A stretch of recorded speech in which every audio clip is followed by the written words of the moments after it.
let's jump right into this explainer. When we flip through the pages of history, our eyes are naturally drawn to the leaders, the generals, the prominent figures right there on the front lines. But beneath the surface of literally every monumental historical shift, there's almost always a quiet, unyielding foundation holding the whole thing together. Today, we're exploring the source material detailing the life of one of those exact foundational pillars, Ruman. Her immense sacrifices, her unbelievable patience, and her unshakable faith were absolutely crucial in the earliest days of Islam. As the wife of Abu Bakr and the mother of Aisha, her story is one of profound maternal devotion and of quiet, intense endurance behind the scenes of world-changing events. "Oh my bride, oh my daughter." Just imagine hearing that desperate, terrified cry piercing the dead silence of a vast, unforgiving desert. This isn't just some dry historical quote. This is the raw, visceral scream of a mother watching a disaster unfold right before her very eyes. It's the cry of Ruman during a life-threatening moment on a perilous journey, a moment where everything she held dear was on the brink of being violently taken away. This single cry brings us directly into the heart of her incredible story, and it reminds us that history isn't just dates and facts, right? It's made up of real human beings, real fear, and real love. Okay, let's dive into this timeline real quick to see the roadmap of her life. We start with her migration to Mecca, then her embrace of early Islam. Point 3 is the pivotal hijrah to Medina, and finally her passing in 6 AH. Section 1. Upbringing and status of Ruman. So long before she became this foundational figure in Mecca, Ruman actually grew up in the region of Asrad. She was known as a woman of profound eloquence and remarkably strong character. Seeking better opportunities, she and her first husband, al-Harith, journeyed to Mecca. Now, to establish himself there, al-Harith entered into an alliance with a very respected Meccan figure, Abu Bakr. But then, tragedy strikes. Al-Harith passes away, leaving Ruman suddenly widowed in a totally unfamiliar city. And in the cultural context of that era, widows were incredibly vulnerable. Recognizing this and wanting to honor his late friend, Abu Bakr stepped in to marry and protect her. This honorable union secured her status and safely established her as a matriarch in Mecca. What's truly remarkable here is how seamlessly she integrated into this new life. Abu Bakr already had children from a previous marriage, Abdullah and Asma, and Ruman just stepped right in, creating this harmonious blended household. Soon, she and Abu Bakr had 2 children of their own, Abd al-Rahman and Aisha, who of course would grow up to be one of the most significant scholars in Islamic history. And when the message of Islam was first revealed, Abu Bakr was the first man outside the Prophet's family to believe. He immediately went to Ruman and, literally without a moment of hesitation, she embraced the faith alongside him. Section 2.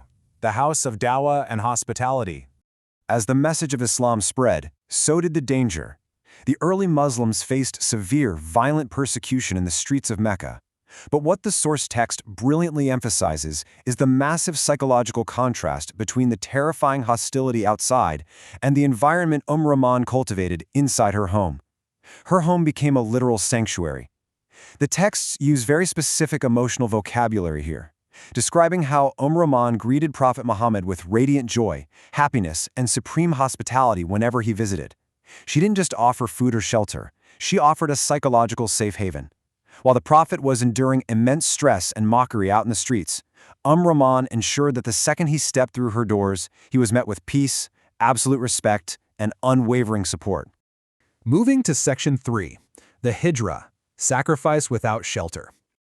This brings us to the crucible of early Islamic history, the Hijrah, the migration from Mecca to Medina. Now, we usually study this massive event by focusing on the perilous journey of the Prophet and Abu Bakr, but we really need to look at it through Ruman's hidden emotional perspective as a mother and a wife left behind. And this brilliantly illustrates that contrast. Abu Bakr migrates secretly alongside the Prophet, and to support the survival of the movement, he basically takes all of his wealth with him. Meanwhile, Ruman stays behind in Mecca with the children. She is suddenly bearing absolute financial hardship and facing the fury of the Meccans who are actively hunting her husband. Yet, the sources are clear on this. She didn't care about the lost wealth or the severe living conditions. Her pure, agonizing devotion was focused entirely on praying that the Prophet and her husband reached Medina safely. Section 4. A journey fraught with perils. Eventually, that intense anxiety broke. News finally arrived that the Prophet and Abu Bakr had safely reached Medina. Once settled, the Prophet immediately sent emissaries back to Mecca to bring Abu Bakr's family, including Ruman and Aisha, to Medina. But let me tell you, the brutal desert trek separating those two cities was anything but safe. Picture this harsh, unforgiving desert.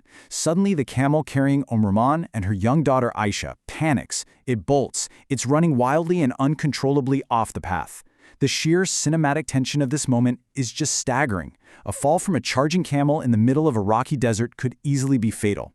And this is the exact moment Ruman, completely terrified for her child's life, screams into the wind, "Oh my bride, oh my daughter." As panic gripped the entire caravan, and Ruman struggled desperately to pull the camel back, a mysterious voice suddenly rang out, instructing her, "Let go of its reins." In a moment of pure, unadulterated faith and maternal instinct, she dropped the reins, and miraculously, the camel immediately calmed down and stopped, safely preserving the lives of this mother and daughter. They survived the desert and finally reunited with their family in Medina. But arriving in Medina wasn't the end of her trials. Actually, we have to ask, how did Ruman face the greatest ordeal that almost destroyed her family? Because while the desert was a very real physical danger, the darkest, most suffocating period of her life was an impending psychological attack that would shake their entire household to its core. Section 5. The Ifk Ordeal, a Mother's Steadfastness. Years after arriving in Medina, a terrible, malicious slander was fabricated against her daughter, Aisha, led by the chief of the hypocrites, Ibn Salul. This wasn't just idle gossip. It was a targeted campaign designed to destroy Aisha's honor, break Abu Bakr's spirit, and damage the Prophet himself. For an entire month, the family was plunged into deep, agonizing grief. I really want you to put yourself in Ruman's shoes here. Just imagine the sheer agony of a mother, watching her innocent young daughter be socially destroyed by vicious, swirling rumors. The psychological endurance required to survive 30 days of public whispers and isolation is almost unfathomable. The source text explicitly highlights how this nightmare completely shattered the peace of her life. So, the crucial point is how Ruman reacted. She didn't break. She became the absolute emotional anchor for Aisha. The texts use the Arabic word thabat, which means remarkable psychological steadfastness. She played the role of the deeply conscious, affectionate mother, bearing the pain patiently until, finally, the joyous release came. Divine Quranic verses were revealed, entirely clearing Aisha's name and cementing her innocence for all of history. Ruman's patience had been beautifully rewarded. Section 6. Passing and the Ultimate Reward. Having lived through the intense struggles of Mecca, the terrifying migration, and the heavy trials of Medina, Ruman had fulfilled her role. In the month of Dhul Hijjah, in the 6th year after the Hijrah, she passed away quietly. Her passing marked the end of a life defined entirely by service, patience, and unshakable conviction. Looking at the sum of her life, her legacy is just staggering. She gave her home to be a sanctuary. She gave up her wealth and her absolute security without a second thought from day one of the Islamic message. She endured the terrors of the desert and the crushing weight of public slander, all while raising individuals who would literally shape the future of a global civilization. Her sacrifices were silent for sure, but their impact was earth-shattering. Which leaves us with this final thought. When we read about great historical events, how often do we completely overlook the mothers holding the world together behind the scenes? Ruman's story, as detailed in our sources today, is a really powerful reminder that history's greatest triumphs are so often built on the quiet resilience and unseen tears of individuals just like her. Thank you so much for joining me in this explainer, and I truly hope this inspires you to look a little closer at the hidden figures of history. Keep questioning, keep learning, and I'll see you next time.